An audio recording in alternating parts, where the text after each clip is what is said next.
All right. So we're going to follow along with this worksheet. Basically, we'll do these problems together. At any point, if you want to pause this video and try it on your own and then check your answers, you can definitely do that. So as you can see, our first problem, we got this ship using sonar and detects an object on the ocean floor. And that object is like right here in blue. So the idea is that we have two angles of depression down to the ship. Remembering that the angle of depression is the same as the angle of elevation. That angle is 53, and likewise that angle is 59. So the water is 3,500 feet deep at this measurement, and we want to find the length of the object. So we want to find that length x. And the first thing I notice is that that x is located as a side of this triangle. And the problem is it's not a right triangle, so I can't really use that green triangle there. So instead, what I'm thinking I'm going to do is I'm going to use two other triangles. That's 59, that's 53. So what I'm going to do is I'm going to say in order to find x, I'm first going to find this green triangle's side there. I'm going to find that value y. And also, I can find the side of this triangle that I'm going to call z. And then the value that I want, x, is going to be the value z minus the value of y. So I'm going to start with my red triangle. I notice that it's a right triangle. The side that is the opposite is the 3,500. The side that's adjacent is z, so that's going to be tangent. So I'm going to write an equation. I'm going to write tan 53 equals 3,500 over z. Now, when I solve this equation, the z is in the denominator, so I'm going to end up dividing. So z is going to be 3,500 over tangent of 53. Now, I could find out what that number is, but hold off for a second. Don't find that number yet, because watch what I'm going to do here. Let's go to that green triangle now, where I have to find side y. Same setup. I have the 59-degree angle, 3,500 is the opposite, the y is the adjacent. So the tangent of 59 is going to be 3,500 over y. And the setup before is the same. So y is going to equal 3,500 over tan 59. Now, yes, you can find both of those numbers and subtract them. I'm going to let the calculator do all the work for me, though. So what I'm going to say is my value x is going to be this value z, 3,500 over tan 53, minus 3,500 over tan 59. So if you go to your calculator and do that, 3,500 divided by tan 53, get that number.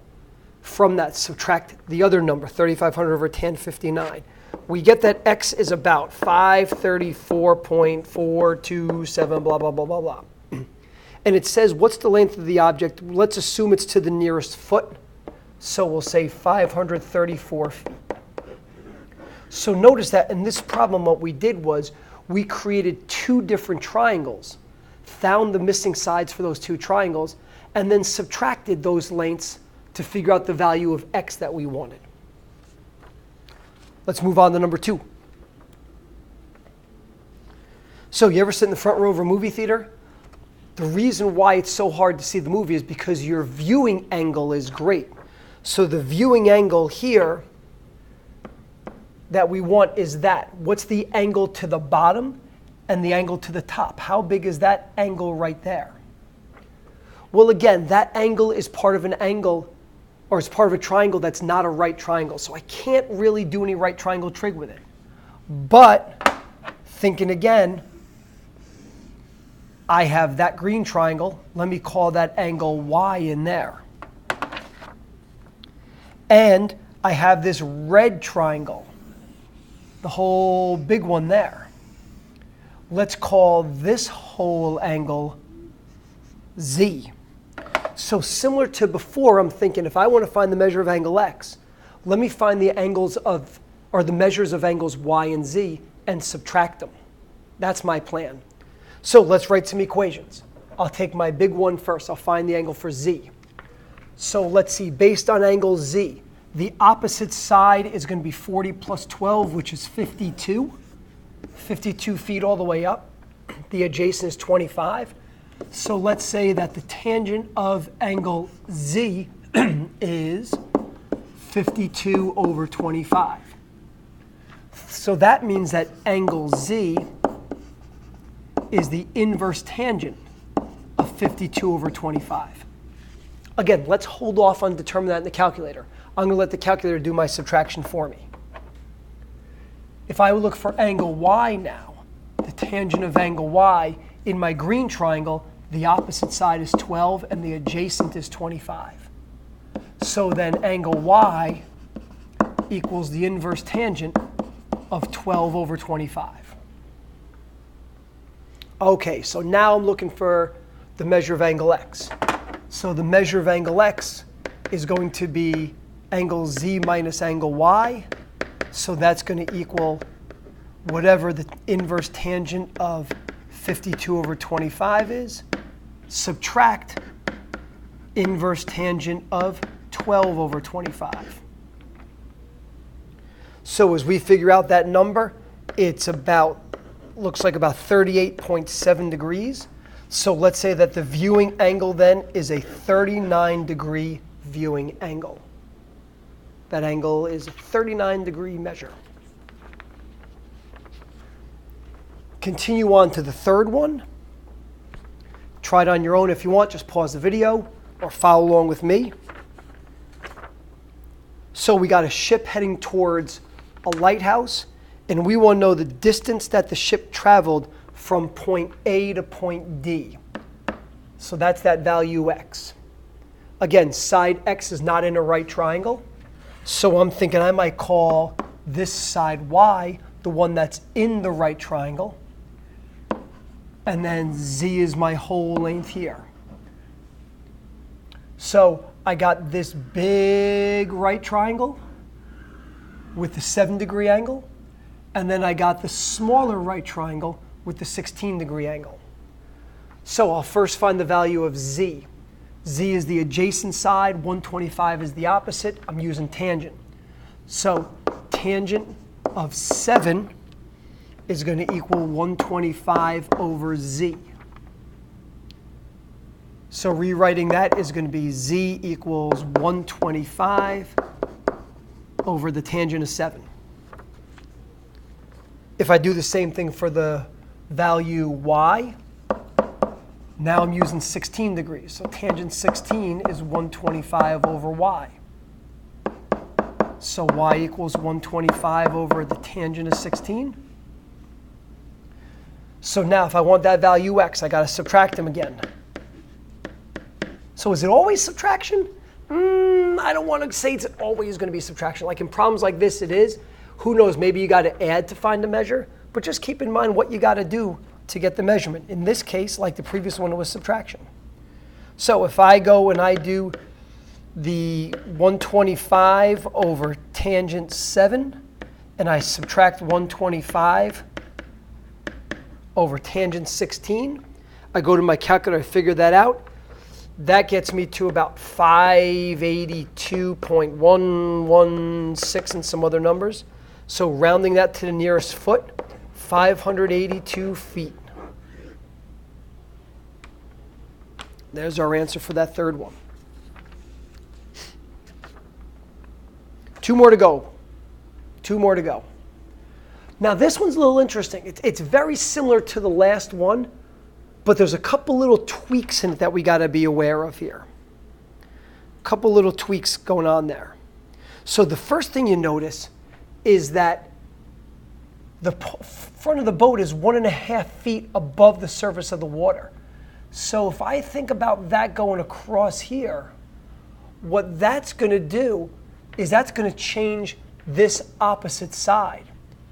It's 112 feet over the water, but we do our measurement 1.5 feet above the water. So really the opposite side has a height of 110.5. Now we also have some angles of depression like that first lighthouse problem we did. It seems like whenever you're in the lighthouse, you got an angle of depression. So this angle is going to be 6, and this angle is going to be 49. Now I can find some side lengths, but let's just plan ahead a little bit. Because this question asks you for the average speed that you travel between the two boats. So remember that speed is a distance divided by a time, like miles per hour. And what I know is that it takes me 5 minutes to go that distance. So I know my time is 5 minutes. So whatever that distance turns out to be, this distance again, why don't we call it x? When we get that distance, we'll write it on the inside of the triangle. When we get that distance x, we're going to do x divided by 5 minutes. And that's going to be how many feet per minute we go. So let's see if we can figure this out. If that's x, let's call that y. You want to do the whole thing as z again. I think that's a nice habit to get into. So let's see if I can write an equation to find z first. It looks like it's going to be tangent again. So why is it always tangent? Well, the reason why it's always tangent, well, not always tangent, but the reason why tangent comes up so often is because frequently you'll know either how high something is or how far away you are from it. So because of that, those are two easily to find measurements. The other measurement, that diagonal measurement, as we've seen in class, that's more like the length of a ramp maybe, or the length of a ladder or something like that. So going through this, 110.5 over the tangent of 6. There's my value for z. Let's get that value for y now. So if we do the tangent of 49, that equals 110.5 over y. So then the value of y is 110.5 over tan 49. Again, like before, if I'm finding that value x, I'm going to do z minus y. I'm going to do 110.5 over tangent of 6 and subtract from it 110.5 over tan 49. So when I do that, I get a value of about 973.96 blah, blah, blah feet. So that's my distance. So if I go 973.96 blah, blah, blah feet in 5 minutes, then my speed is going to be this 973.96 divided by 5, because it's feet divided by minutes. So there's my speed. So if I divide that distance by 5, my speed is about 195 feet per minute.